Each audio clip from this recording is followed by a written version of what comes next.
Pour ce nouvel épisode de Au-delà des frontières, nous irons au-delà des frontières de l'handicap pour rencontrer trois invités. Christine Mouchalam, mère d'une enfant autiste, et sa fille Danielle Rose viendront nous partager leur histoire de famille très émouvante. Par la suite, avec Mathieu Lalande qui vit un handicap suite à un accident.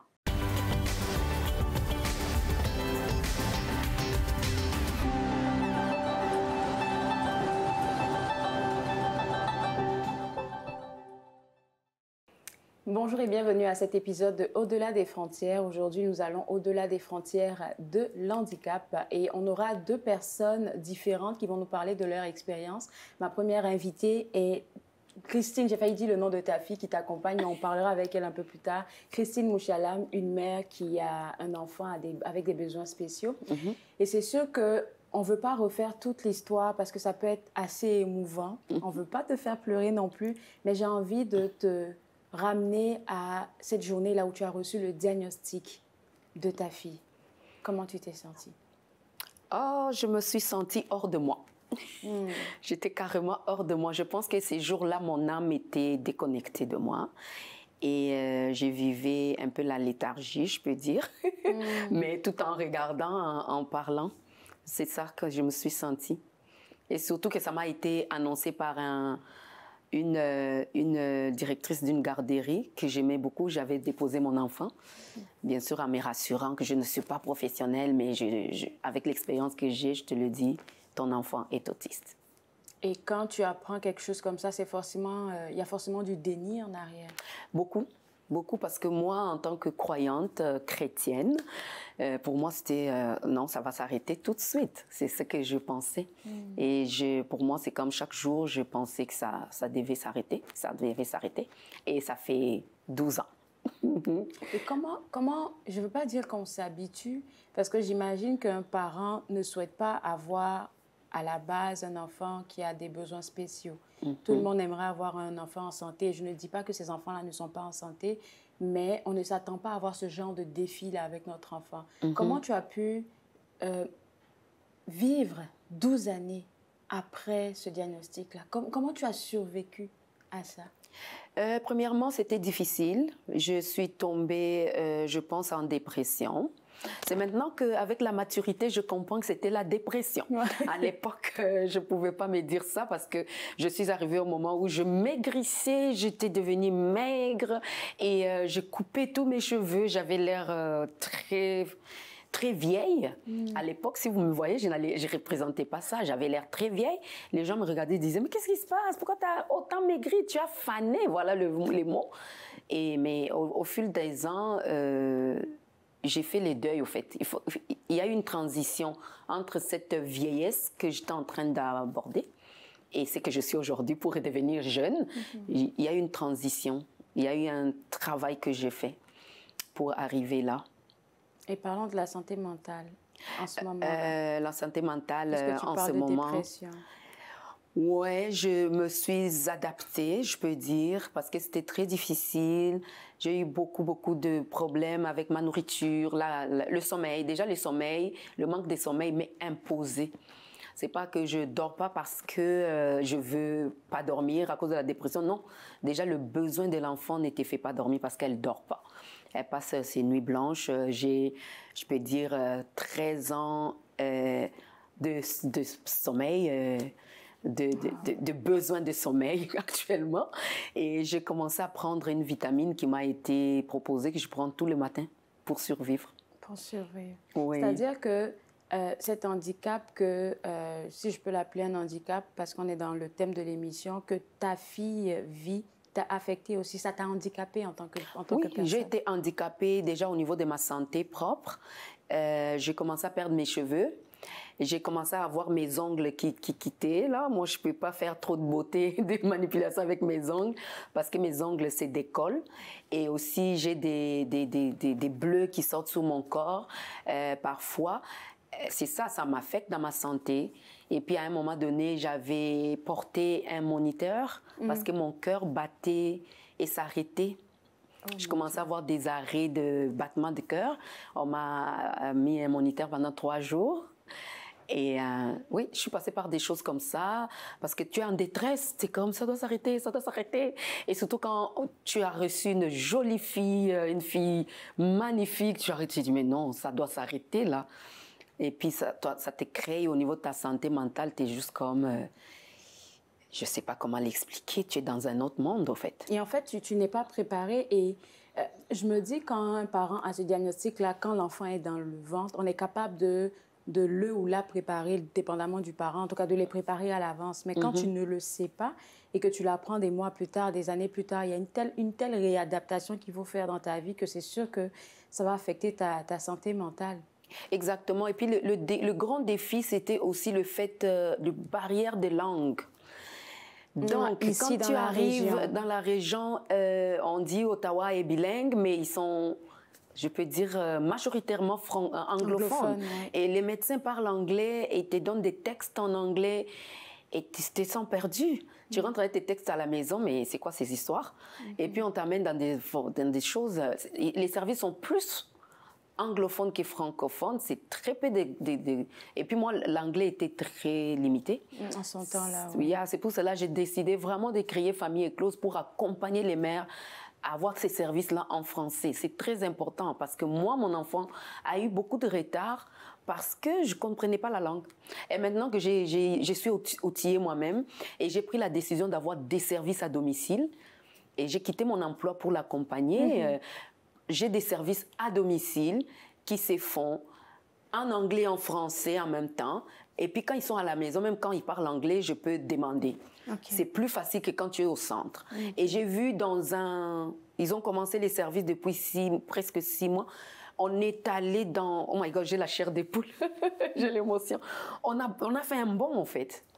Elle a commencé à parler, elle a ajouté beaucoup de vocabulaire, elle est beaucoup plus calme, elle apprend à préparer, ce que je ne pouvais jamais imaginer. Elle apprend à prendre soin d'elle, de ses propres besoins personnels. Ça s'est passé tellement vite, mais parce que les services sont adaptés à notre situation. À la maison, dans notre cadre, en français et en anglais, parce qu'elle est anglophone. Et puis moi, je suis majoritairement francophone, donc... Et si on est parti, si les parents ne sont pas outillés, l'enfant ne va pas avancer. Parce que ces enfants-là, ils ont leur rythme. Ils évoluent dans leur rythme. Il faut juste que les services soient adaptés à chaque famille. Parce qu'il faut se dire que c'est un spectre, ce n'est pas une maladie. Chaque personne les vit à son niveau, à sa façon. Et les dynamiques de chaque famille est différente. Et c'est difficile aussi de personnaliser les services selon chaque famille. Mais moi, j'ai identifié ça tout de suite. J'ai dit, là, notre famille a besoin des services à domicile pour qu'on puisse avancer un peu. Mais là, on voit des résultats et c'est incroyable. Je suis contente d'entendre ça. Et puis, j'ai envie de poser la question. Il nous reste quelque chose comme 2 minutes. La question de savoir le regard des autres sur toi, sur ta fille, sur toute cette situation-là, surtout dans nos communautés afrodescendantes. Disons-nous les vraies choses. Comment tu as vécu ça? Nous vivons de l'intimidation froide ou, comment on dit, intimidation avec le regard, vraiment. Tu es dans un milieu, c'est surtout quand on va dehors, dans les centres commerciaux, on se rend compte que, j'ai un enfant autiste. Parce que tout le monde Parce que tout le monde te regarde, parce que ma fille, elle est bruyante. Elle parle toute seule, elle crie beaucoup. Tout de suite, tu comprends que tu es un enfant autiste. Mais quand tu es chez toi, tu es comme, non, c'est notre vie, c'est notre monde. Mais parce que les gens te regardent bizarrement, ils te regardent drôlement. Et c'est ce qui m'a poussée, qui nous a poussé quand on a reçu les diagnostics, on l'a caché pendant 3 ans. Waouh! Pendant 3 ans, personne ne savait qu'on avait un enfant autiste. Et moi, je devais être cachée aussi avec elle. Ça a été difficile comme période. Oui, parce qu'on devait trouver une solution. On ne dit pas aux gens, c'était la décision. On ne dit pas aux gens, c'était la décision imposée. On ne dit pas aux gens. Une décision qui venait pas de toi? Pas de moi. Okay. Donc, qui a été imposée.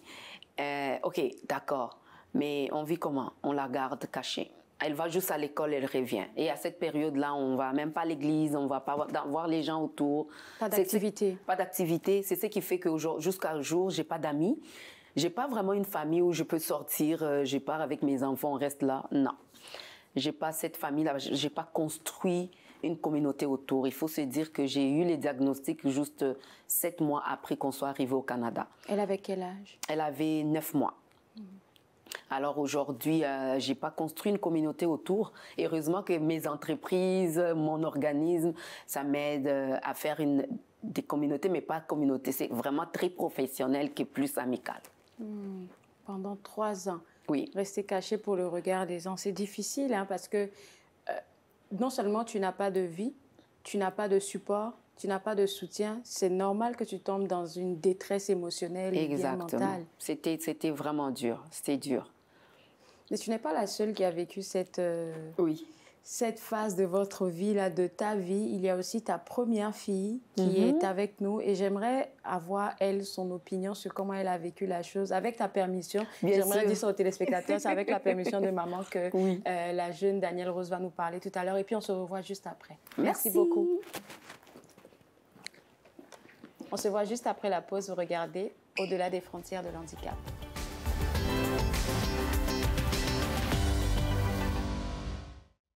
De retour à Au-delà des frontières de l'handicap avec moi, Danielle Rose, qui est la fille de Christine. Danielle Rose qui a accepté, avec son emploi du temps assez chargé, de venir me parler. Danielle Rose, écoute, maman me parlait tout à l'heure de l'expérience avec ta sœur. Et moi, j'ai envie de savoir comment toi, tu entretiens des relations avec ta sœur. C'est comment à la maison avec ta sœur? J'essaie de la parler. OK.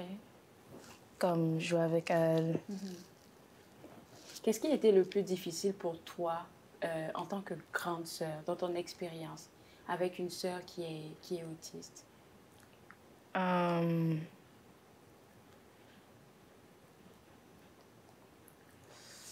Tu peux te noter. Probablement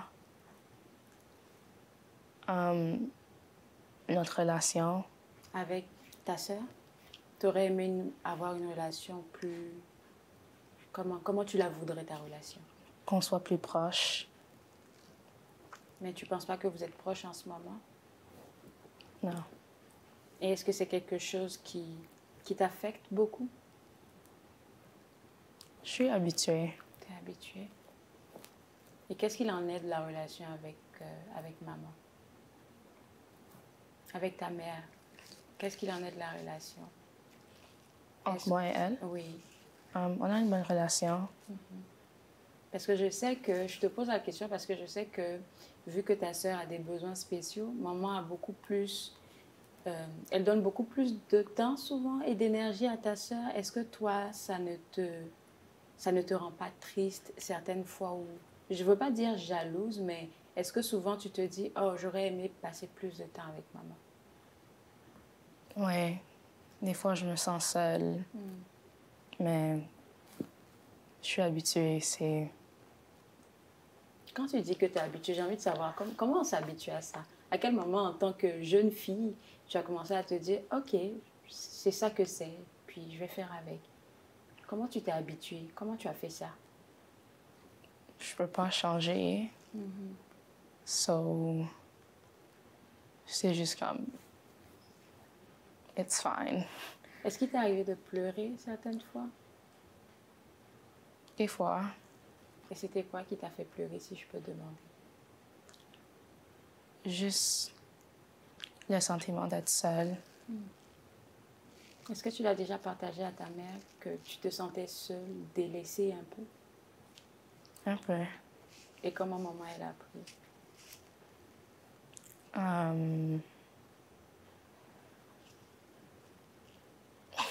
Je sais pas.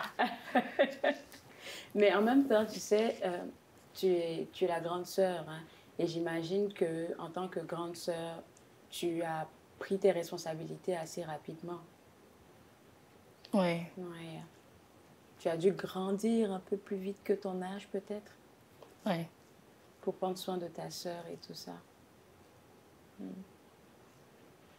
Mais je pense que c'est important d'avoir une maman qui est là pour toi, qui t'écoute, même si ce n'est pas comme tu voudrais, et qui t'appuie, parce que là, on voit tout de suite à côté ici que tu as une entreprise. Je pense que c'est maman qui t'a boosté un peu pour faire ça. Oui. C'est une entreprise de quoi? J'offre des services de cocktails, brunch, événements d'affaires. Tu sais que c'est pas toutes les jeunes filles de ton âge qui font ce genre d'affaires. Là, tu es une boss lady. Parce que non, mais pour vrai, tu peux me faire des prêts d'argent. Et comment tu te sens quand tu vois aujourd'hui que tu es en train de développer une affaire? C'est sûr que c'est nouveau, mais à la longue, ça va devenir quelque chose de grand. Comment tu te sens? Je me sens bien avec. Tu te sens bien avec? Écoute, merci beaucoup. Je pense que on va ramener maman sur le plateau pour qu'on puisse parler toutes les trois. Peut-être qu'avec elle à côté, tu auras beaucoup plus d'ouverture. Mais je tiens à te dire que tu peux être fière de toi. J'avais envie de te poser la question de savoir s'il y a des choses que tu regrettes de ta relation avec ta première fille. Exactement, je regrette le fait de n'avoir pas être là tout le temps avec elle. Parce qu'il faut se dire que sa sœur est venue quand même plus vite. Ouais. Elle avait 7 mois quand je suis tombée enceinte de sa sœur. Donc, elle n'a jamais, je pense, eu cette petite enfance d'un enfant, déjà du fait que sa sœur est venue vite et puis ça s'est enchaîné avec les diagnostics. Mais je suis en train de récupérer autant que je peux de cette situation. Déjà, j'ai quitté mon emploi. C'est le fait de me créer un peu de temps pour aider Daniel. Et voilà, donc on parle business aujourd'hui parce qu'on a eu le temps de regarder un peu le côté résilient de Daniel et puis de voir ses centres d'intérêt. J'ai vu en elle vraiment la force d'être vraiment la boss lady et celle qui peut créer une entreprise aujourd'hui. Donc, la voir en train de faire ça, pour moi, c'est comme, j'ai dit, on est en train de récupérer ces temps perdus. Danielle Rose, j'ai envie de te poser la question, toi, de savoir, qu'est-ce que tu aimes chez ta mère? Quelles sont les qualités que tu aimes chez ta mère?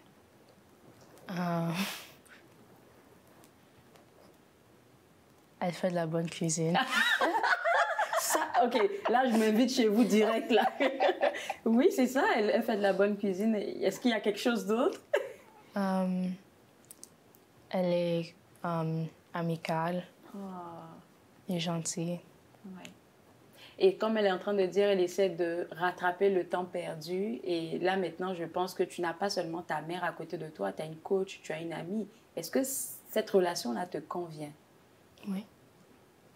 Christine, j'ai envie aussi de continuer notre conversation avec toi. C'est sûr que Danielle Rose est un tout petit peu timide. Peut-être que les caméras l'intimident un peu. Mais toi, personnellement, c'est quoi ton objectif avec ta fille aujourd'hui? Ta première fille? Je vais vraiment la voir réussir sa vie. Je lui dis toujours, j'aimerais te voir vivre équilibré, épanoui, accompli, en plus d'être bénie. Ça veut dire quoi pour toi? Ça veut dire qu'il faut qu'elle vive vraiment sa vie des rêves. Je lui impose rien, je vais avec ce qu'elle aime. Elle aime l'entrepreneuriat, elle aime se faire de l'argent. Je l'accompagne dans ça. Donc, pour que moi, je vais la voir d'ici 18 ans en train d'être vraiment la boss lady et l'héritière et aussi la deuxième personnalité de bâtir mon empire, qui est mon organisme, mon entreprise à moi. Donc, je la vois là et je sens qu'elle a vraiment des atouts. Elle est dynamique et voilà, on parle aussi bientôt qu'elle sera écrivain. Bon, très bien. Une maman qui la pousse là. Parlons de ce sentiment de... Ben, je dirais plutôt le déclic que tu as eu. Tu sais, ce déclic qui t'a dit, oh, j'ai pas accordé beaucoup de temps à Danielle Rose, à ma première fille, parce que j'étais préoccupée par ma deuxième. À quel moment tu as eu ce déclic-là et comment tu as eu des stratégies pour rattraper le temps? Parce que je pense que cette culpabilité, beaucoup de parents qui ont des enfants à besoins spéciaux l'ont quand ils ont d'autres enfants qu'ils délaissent. Oui, c'est ça, j'ai été beaucoup culpabilisée, même jusqu'à présent. C'est une culpabilité qui sera permanente, vraiment. Parce qu'on ne peut pas rattraper le temps d'un enfant entre 0 à 5 ans, par exemple. C'est un temps très précieux pour un enfant. Même si je l'aide aujourd'hui à créer son entreprise, c'est quelque chose qu'on ne peut pas rattraper vraiment. Elle a encore des blessures qu'elle a vécues, que moi, peut-être, je ne peux pas combler. Mais j'ai eu ces déclics-là, je me suis dit... Si je n'ai pas beaucoup de temps, je vais vraiment l'aider à réaliser ses rêves. C'est la meilleure chose que je peux lui donner. Même si on a encore des temps où on aimerait passer du temps juste à rire, à être ensemble dans la maison, regarder les films ensemble, c'est qu'on ne peut pas faire. c'est difficile. Juste regarder un film ensemble, c'est difficile parce que ça ne marche pas. On aurait bien eu ça, mais au moins au niveau professionnel. Et puis, je commence à prendre quand même du temps avec elle. On cherche des gardiennes. On prend une gardienne, même si ça nous coûte cher.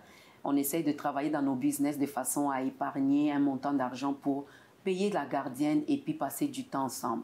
Même si ces temps-là, on commence à le passer plus en business, mais ça nous aide quand même à parler de nos propres choses en tant que femmes. Danielle Rose, maman parlait de t'aider à réaliser tes rêves. C'est quoi tes rêves? Même si on dit qu'il n'y a pas de limite quand on rêve. Donc, c'est quoi tes rêves? C'est quoi tes rêves ou ton rêve le plus fou? Qu'est-ce que tu aimerais réaliser s'il n'y avait pas de limite? Financer mes propres études Wow. post-secondaires. Acheter ma propre voiture. OK. Bon. Que cela te soit accordé. Maman, on est en train de former la relève. Oui, oui, exactement. Mais c'est sûr que toutes les expériences que tu as vécues, là, tu es capable aujourd'hui de pouvoir accompagner ta fille. Tu accompagnes plusieurs femmes. Tu es capable d'accompagner ta fille avec les outils que tu partages avec tes mentorés. Exactement. Donc, elle m'a épatée là. Elle est en train d'épargner pour avoir sa propre voiture d'ici quelques... À ton âge, je ne faisais pas ça du tout. 3 ans. Bravo. Et puis, elle veut vraiment financer ses propres études à travers son entreprise. C'est incroyable, c'est vraiment incroyable. Je la vois travailler d'arrache-pied. L'autre fois, elle a servi le cocktail à notre gala. Elle a travaillé pendant 2 jours à faire des gâteaux, des biscuits. C'est incroyable. Elle ne voulait même pas de l'aide. Daniel, tu veux de l'aide? Non, non, non, non. Je suis correcte, maman. Mon Dieu. J'ai vu ça, j'étais comme waouh. Et bientôt, elle va m'accompagner dans une grosse conférence.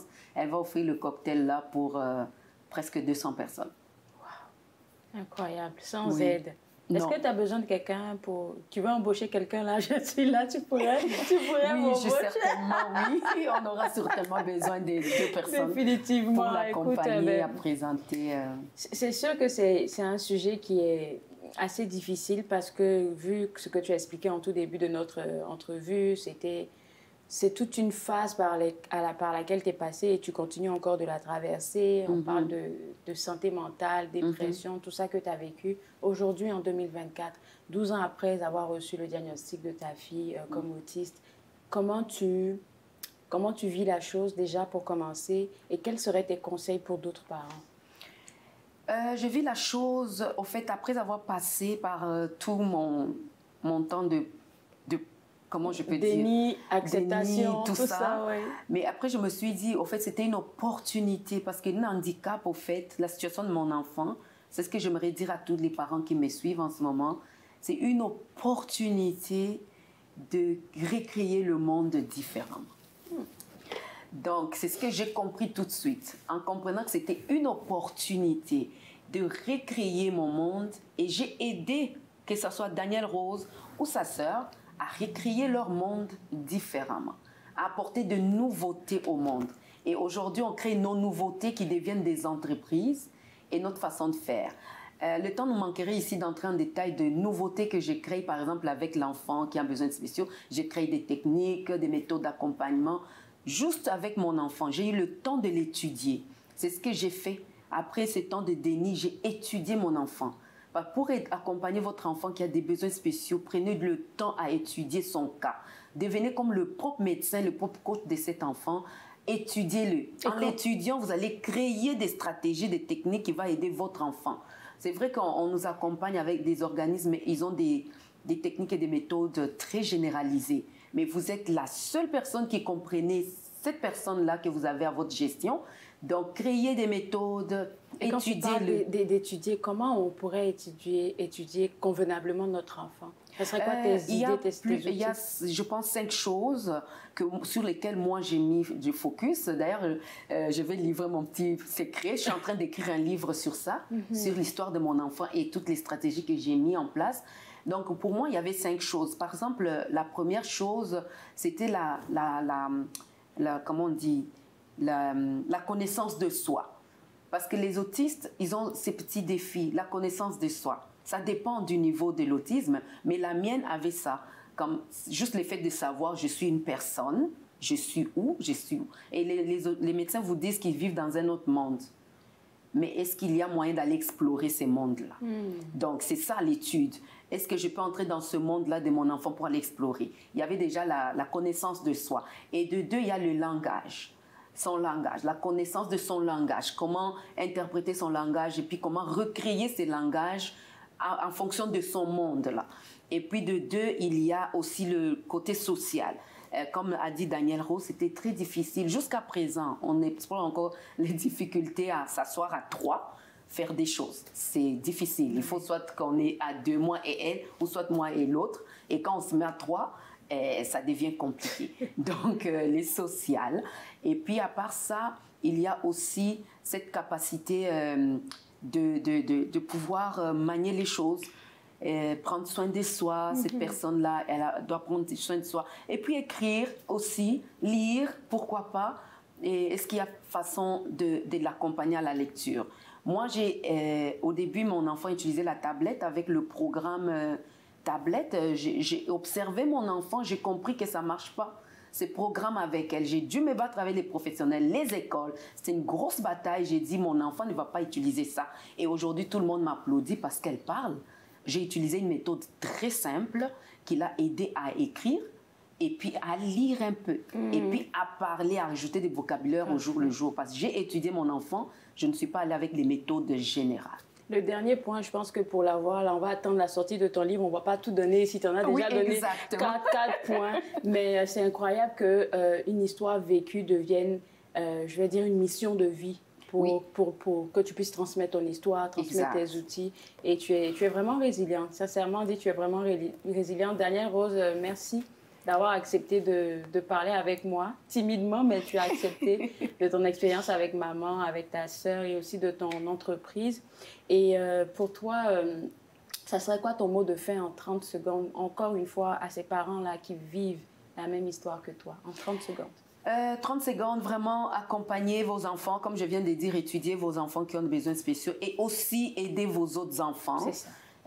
Vraiment, la seule meilleure chose que vous pouvez leur donner, c'est vraiment de les accompagner à atteindre leurs objectifs. Merci et surtout, prenez les services de Danielle Rose afin qu'elle puisse aider les autres mères. Définitivement. Avec 30%. Définitivement. Ouais. Merci beaucoup, Christine. Merci à toutes les deux. Et pour vous autres à la maison, le site internet de Christine, je pense qu'il va apparaître à l'écran. C'est www.bâtirmonempire.com. Vous allez pouvoir la contacter. Moi, ça m'a fait plaisir de leur parler à toutes les deux. On va prendre une pause et juste après la pause, on va parler avec Mathieu Lalande. Vous regardez Au-delà des frontières de l'handicap. De retour de la pause pour cette émission Au-delà des frontières de l'handicap et je parle cette fois-ci avec Mathieu Lalande. Mathieu qui est considéré légalement, comme il me l'a dit, comme un aveugle, mais en fait, cette cécité-là, elle n'était pas présente à ta naissance. Il s'est passé quelque chose il y a 9 ans en arrière qui a changé la donne dans ta vie. Qu'est-ce qui s'est passé? Nous avons un bon chalet que j'adore toujours bien y retourner. Mes parents m'ont donné un petit peu d'argent pour acheter des bonbons dans un dépanneur un petit peu loin. Puis j'ai aucune idée de ce qui m'est arrivé. Bon, quelque chose de traumatique comme cela t'arrive, ton cerveau immédiatement ne veut pas s'en souvenir. Et donc j'étais complètement pas présent, on va dire. Et mes parents m'ont trouvé avec de l'aide, bien sûr, donc c'est une bonne communauté. Ils m'ont trouvé dans la forêt en train de saigner. Donc tu étais perdu en fait quelque part, et puis parce que les parents te cherchaient. Non, j'étais complètement, comment dire, j'ai perdu tellement de sang que j'étais plus conscient. Oh là là. J'étais perdu. Je suis certain que le numéro est incorrect, mais 60% de mon sang. Probablement que le numéro est incorrect depuis quelques années. Je m'en souviens pas trop bien du numéro, mais oui. Donc j'étais complètement inconscient. Ma mère a trouvé mon vélo sur le côté de la rue et elle se demandait où est mon fils. Puis bien sûr, elle a contacté beaucoup de personnes autour du lac auxquelles tout le monde est tellement gentil là. Et ils m'ont trouvé. Puis ce qui était bien, c'est que, grande chance, c'est qu'ils m'ont trouvé dans la propriété d'une personne qui est un ambulancier. Okay. Par contre, il n'était pas prêt. Il a dit que ça a changé sa vie quand il m'a trouvé. Et donc, depuis, j'ai très bien recouvert, mieux que malheureusement beaucoup d'autres personnes qui ont eu la même type de blessure que moi. Et j'ai envie de te demander, Oui. c'est quoi la blessure? C'était où que tu avais cette blessure-là? À droite de ma tête, mon crâne était complètement fracturé. Oh là! Donc, et voyant qu'il avait plu la nuit dernière, ils avaient besoin de complètement le changer. Donc la moitié de mon crâne couramment est une mixture de titanium et de plastique, je pense. Oh, ok. Ce qui est amusant quand tu passes dans l'aéroport, mais bon. mais, mais donc oui, c'est ce qui est un petit peu... Avec ma chance, par contre, l'ambulance était là, ils m'ont trouvé, ils m'ont ramené à l'hôpital. Mais malheureusement, d'autres personnes, d'autres enfants et d'autres personnes ont eu la même blessure que moi et soit ils n'ont pas survécu, ou pardon, oui, ils n'ont pas pu survivre et ou sont toujours dans l'hôpital. Moi, par contre, pour une raison auquel je n'ai aucune idée comment, j'étais capable de finir mon secondaire et le collège et depuis, ça va bien, sauf que bien sûr, à cause de la fracture, j'ai perdu ma vision. Ok. Un petit peu de ma vision, hein, pas toute, mais beaucoup. Comment tu as... Je vais parler de ce processus-là parce que c'est sûr que si on parle de 9 ans en arrière, tu avais quand même une dizaine d'années, 10 ans, 9 15. ans, 15 ans. Ah oui, mes calculs sont pas bons, merci. 15 ans. Donc ça veut dire que quelque part, tu étais conscient de qu'est-ce qui est en train de se passer. Donc après ton réveil, que tu apprends que tu auras une baisse de la vue, comment tu l'as pris? Mais en fait, au début, j'étais vraiment en grand déni. Je pensais que tout allait bien, ça allait, que j'allais retourner à l'école. Et je commençais à comprendre, après, même pas la même année, quelques années plus tard, voyant que ce qu'ils m'ont dit à l'hôpital, c'était pas très clair. Ils disaient que ça allait s'améliorer. Ils n'avaient pas dit que pas complètement. Donc, je pensais que ça allait revenir. Puis, à un certain point, je m'en suis rendu compte que beaucoup d'instructions qui ont été données aux autres ne fonctionnaient pas pour moi. Et donc, il fallait vraiment que je pense à comment est-ce que moi je peux le faire, mais qui fonctionne avec ma vision qui est très basse et considérée comme aveugle. Donc, quand tu es retourné à l'école, c'est combien de temps après que tu es retourné à l'école, après cet incident-là? Waouh, 6 mois, 6 je pense. 6 mois, ouais, c'est ça, c'est Ouais. à ça que je pensais. Donc, 6 mois, après 6 mois, tu retournes à l'école. Est-ce que tout de suite, tu te rends compte qu'il y a quelque chose qui ne fonctionne pas? C'est en fait quelque chose qui était bien au moins avec l'école que j'étais, c'est qu'ils étaient très... ils aiment bien aider et surtout voyant que moi, je faisais partie de la chorale de La Salle. Pardon, le nom de l'école s'appelait De La Salle, mon erreur. Je ne sais pas si je peux le dire ou pas là. Mais bon, oui, mais merci. oui. J'étais à De La Salle et je faisais partie de la chorale et j'étais un des j'étais très chanceux voyant qu'ils m'ont envoyé à Rome, Vienne et Bratislava pour chanter. Et bien sûr le Vatican pendant la messe. Donc c'était génial. Donc ils savaient déjà qu'ils voyaient quelque chose dans moi que moi je ne savais pas que j'avais. Et ils voyaient que ce qui m'est arrivé était très grave, très dramatique.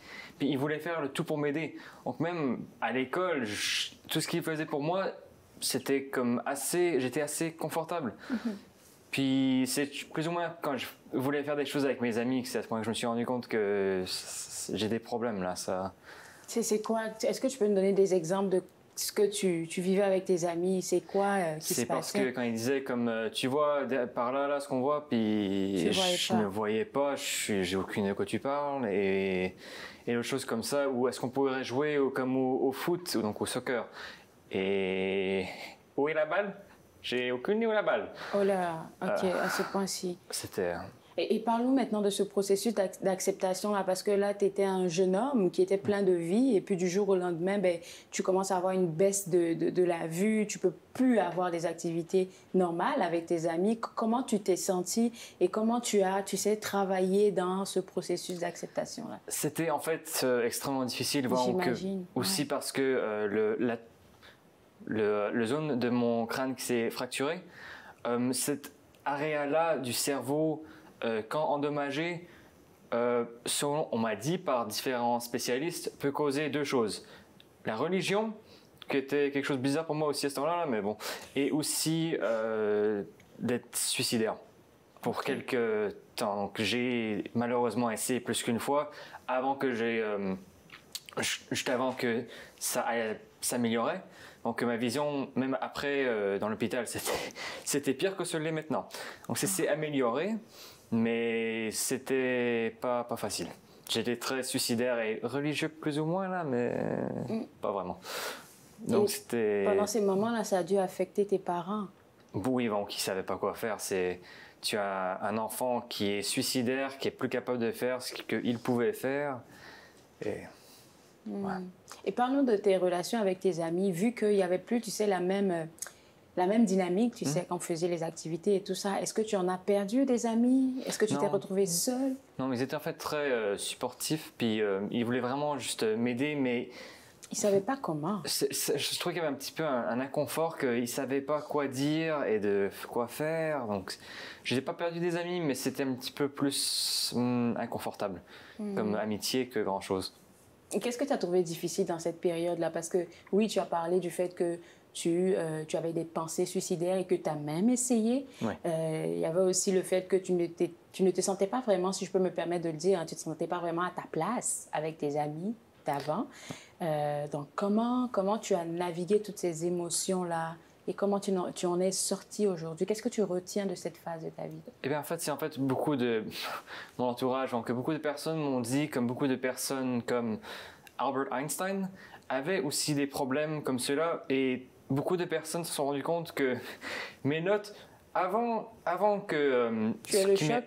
avant le choc, étaient horribles. Je passais presque pas. Et après le choc, j'avais des notes exemplaires. On se comprenait. Mais qu'est-ce que tu avais? Au moins un bon point dans ces histoires. Ouais. OK, ben là, ensuite, c'est sûr que les notes, ça a évolué, mais toi, en tant que personne, comment tu le vivais? C'est ça que j'ai vraiment envie qu'on C'était parle. très difficile de bien être capable de le prendre, mais à certains points, je voulais finir des choses dans ma vie. Je voulais finir le secondaire, je voulais finir le collège, et je voulais vraiment faire des choses dans ma vie, pas arrêter là. Et c'est ce point-là que j'ai dit, ok, je ne vais pas faire ça, là, ça va, je vais continuer, je vais faire ce que je veux. Est-ce que tu as, pendant cette période-là, tu sais, senti des regards sur toi qui te disaient « Oh, il est différent ». Est-ce que tu as senti ça certaines fois? Et comment tu l'as géré? C'est en fait un problème que j'ai beaucoup, en fait, même dans le monde du travail, c'est que beaucoup de compagnies et beaucoup d'entreprises disent qu'ils vont employer des personnes qui sont handicapées. Et quand tu mets que tu es handicapé, soit ne t'emploie pas. Oh. Et si je dis que je ne suis pas handicapé et que, bien sûr, j'ai toujours des problèmes, et ils le voient, ils te traitent différemment ou, bon, je dirais pas tous, mais beaucoup très mauvaisement, assez comme tu n'es pas capable de faire ça parce que c'est... Non, je suis certain que je suis capable de le faire. Donc c'est un petit peu difficile à prendre quand tu es vu un petit peu moins que les autres, mais différentes personnes te regardent un petit peu du mieux que du mal, mais oui. Donc, ça veut dire que pour une personne handicapée qui est dans un environnement de travail, tu dois 2 fois plus prouver ta valeur. Oui. Wow. Et ça doit être demandant. Ça doit être demandant comme demandant de toujours prouver on est à sa place, prouver qu'on est capable, prouver. Oui, bien sûr, mais c'est aussi... frustrant. Extrêmement, puis aussi tu as besoin d'avoir un argument sur ça, c'est comme je sais ce que je suis capable de faire et juste parce que j'ai un handicap ne veut pas dire que l'autre personne fera mieux que moi. Donc c'est assez frustrant, oui. C'est quoi je ne veux pas dire la pire, mais l'une des mauvaises expériences que tu as vécues dans le monde du travail? Je suis sûre qu'il y en a quelques-unes, oui. Mais laquelle te vient à l'esprit là tout de suite?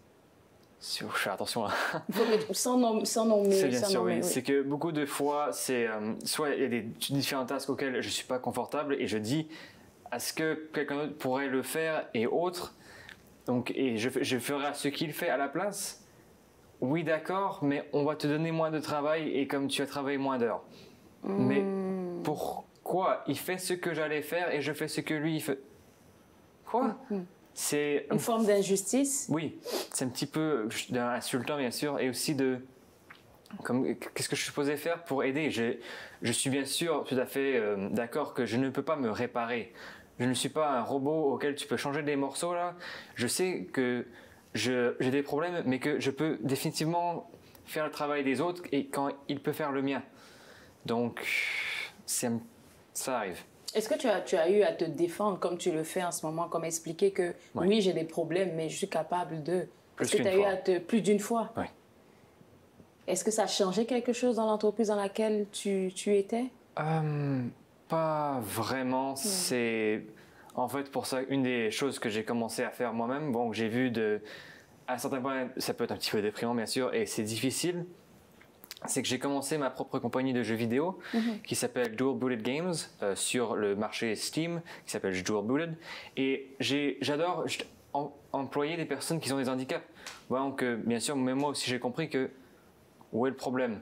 Et je peux comprendre que si une personne a un handicap, ça ne veut rien dire, mais que par contre, pour lui trouver un travail, ce n'est pas OK. Donc, j'ai pris quelques employés qui ont des handicaps et ils font la même chose que les autres. Mais pour avoir accès je pense que tu as eu un réseau normalement, parce que j'ai envie qu'on parle, toi et moi, tu sais, de ce soutien-là que dans la région de la capitale nationale et le soutien qui est offert aux personnes qui ont cet handicap-là, comme des problèmes de la vue. Est-ce que tu peux parler de cet organisme-là? Oui, on peut le dire. INCA, je pense. C'est bien, ils essaient vraiment d'aider, mais c'est... Le problème qu'ils ont aussi, c'est la même chose, c'est que beaucoup de personnes parlent mais ne veulent rien dire.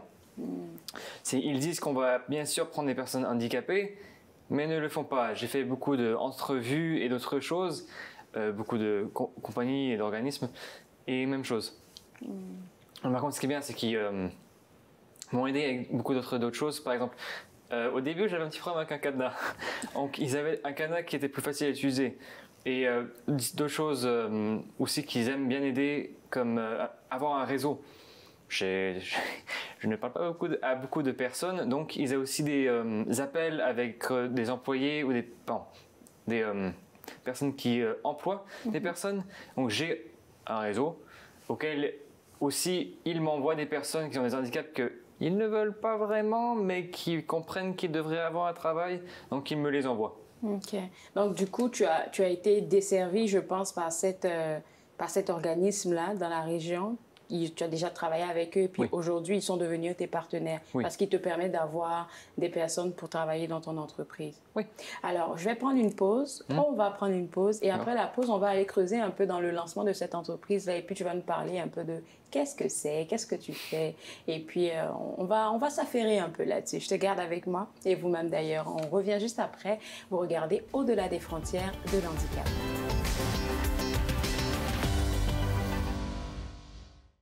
De retour à Au-delà des frontières de l'handicap, toujours avec moi mon invité Mathieu Lalande qui nous raconte maintenant l'histoire de son entreprise. Et il faut dire qu'avant la pause, tu me partageais que pour une personne qui a un handicap, c'est souvent très difficile de travailler en entreprise parce qu'on dit qu'on accepte tout le monde, mais en vrai, lorsque tu es dans l'entreprise, tu trouves pas vraiment ta place. Et toi, tu as décidé de partir ton entreprise. Parle-nous de ça. À quel moment tu as eu l'idée? C'est quoi l'entreprise?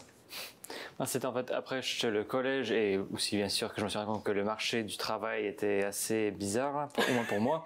On s'est rendu compte que soit aussi d'autres compagnies demandaient pour des personnes qui étaient soit hyper qualifiées et ou voulaient des jours d'expérience. Comment est-ce que je peux avoir des jours d'expérience si personne ne me donne un travail? Très bien dit, merci, c'est vrai. Donc c'est à ce point-là que je me suis rendu compte que c'est soit mon handicap ou que j'ai pas des heures d'expérience que personne ne va me donner, donc je ne vois pas pourquoi je ne commence pas une compagnie.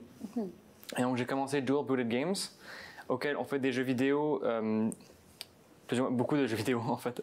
On a commencé, je pense, 5, un 6e arrive bientôt et un 7e, puis un après les autres, sur Steam, le marché de jeux vidéo.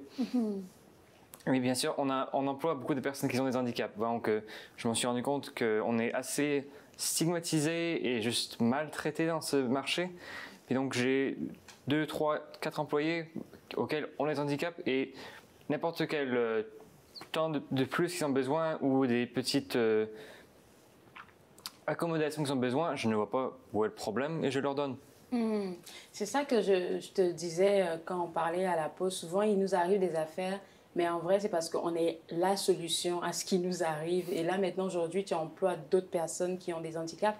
Ce pas des personnes qui ont seulement des problèmes de la vue. Tu me parlais l'un de tes employés qui avait des problèmes, je ne veux pas dire d'anxiété, mais qui était... De panique. De panique Oui. et tout ça. Donc, c'est toutes des personnes là que toi, tu essaies de, en tant que bon leader, tu essaies d'encadrer, d'accompagner et tu leur donnes la place aussi.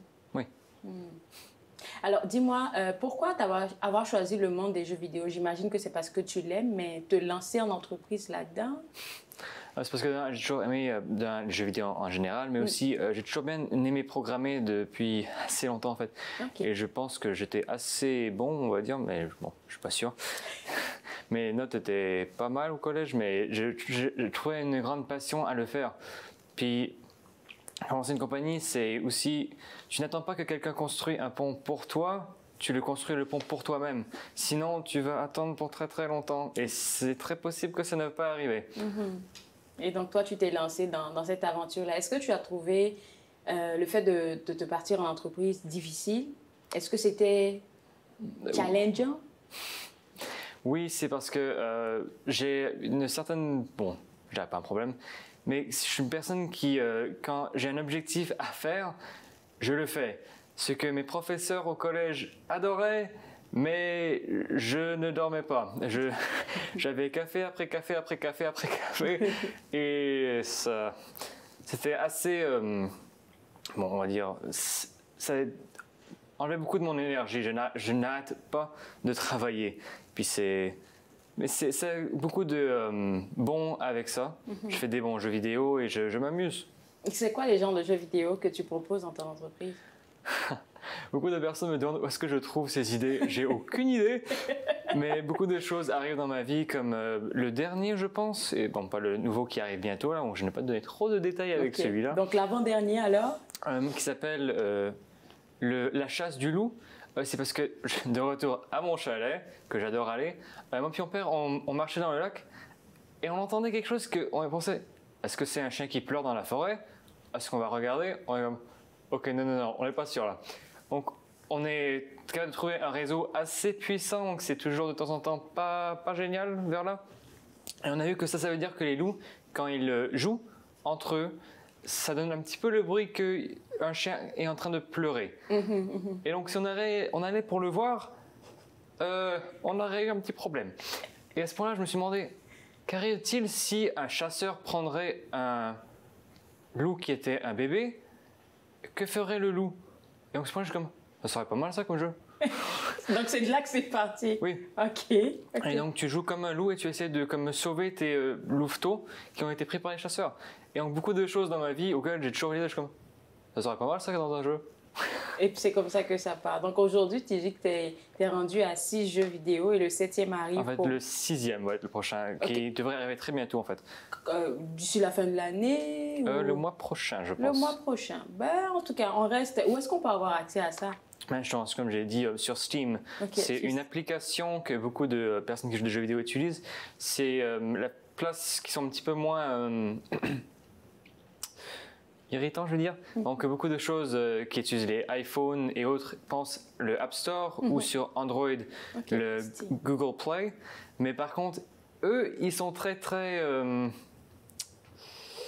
ils n'aiment pas vraiment pratiquement tout. Et ils prennent beaucoup de l'argent que tu fais avec tes ventes. Quand est-ce que Steam, qui est sur PC, Xbox et PlayStation, ils se prennent seulement 30% et ils sont assez ouverts à n'importe quel jeu. Ils sont pas trop, oui j'aime ça, mais pas comme les autres. Non, ça c'est bon, au moins tu arrives à vivre de ton entreprise. Ce serait quoi pour toi les plus grandes réalisations de ta vie? Parce que ça c'est une belle réalisation d'être ton propre boss aujourd'hui, là, puis d'embaucher des personnes. Donc là, maintenant, c'est quoi la prochaine étape? C'est quoi les 2 prochaines étapes? Les 3? Moi, c'est de vraiment continuer et d'embaucher de plus de personnes pour vraiment aider. Donc, c'est ça que j'aime vraiment faire, c'est d'aider. Ce n'est pas vraiment de faire plus d'argent que je n'ai pas vraiment besoin, ni est-ce que je vais l'utiliser. C'est vraiment pour aider plus de personnes, donc vraiment de grandir comme compagnie et d'embaucher plus de personnes qui ont vraiment besoin d'aide et de travail et qui adorent faire des jeux vidéo, mais que personne leur donne leur chance. C'est tellement bien dit. Alors, on tire vers la fin de l'émission et j'aimerais qu'on puisse parler du soutien de tes parents. Je sais qu'il y a ta mère qui est cachée quelque part dans le studio, mais en tout cas, parle-nous de ce que ça a été pour toi. À quel point ça a été important, parents, amis, famille. C'était en fait très bien avant que mes deux parents, ils sont très... ils m'aiment depuis ma naissance, bien sûr. Ouais. Mais aussi, ce qui était très bien à voir, c'était de le côté de mon père, bien sûr français.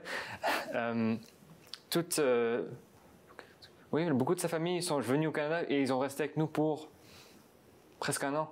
Wow. Pour aider. Ils sont venus de France, donc beaucoup de places, Paris et autres.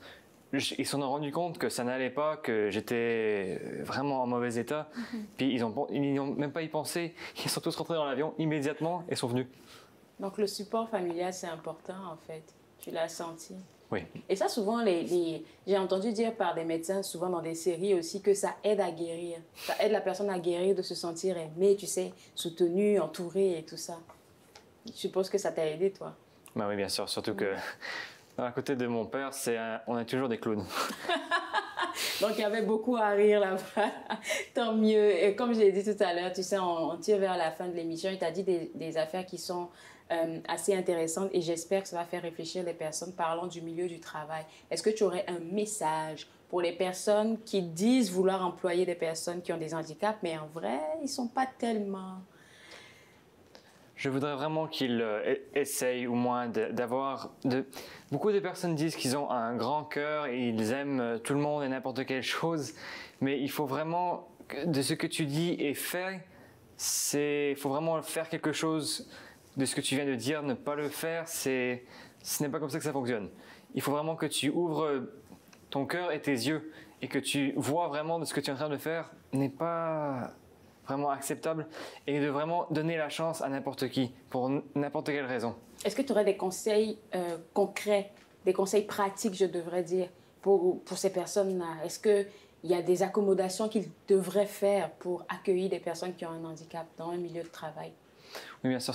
Une chose, c'est quand une personne qui a un handicap ne dit pas qu'il est capable de faire quelque chose, ça ne veut pas dire de soit le traiter malement ou mauvaisement, pardon, ou juste de lui donner moins d'heures ou plus, mais de aussi vraiment, je lui donner quelque chose d'autre à faire et voir ce qui fonctionne pour lui.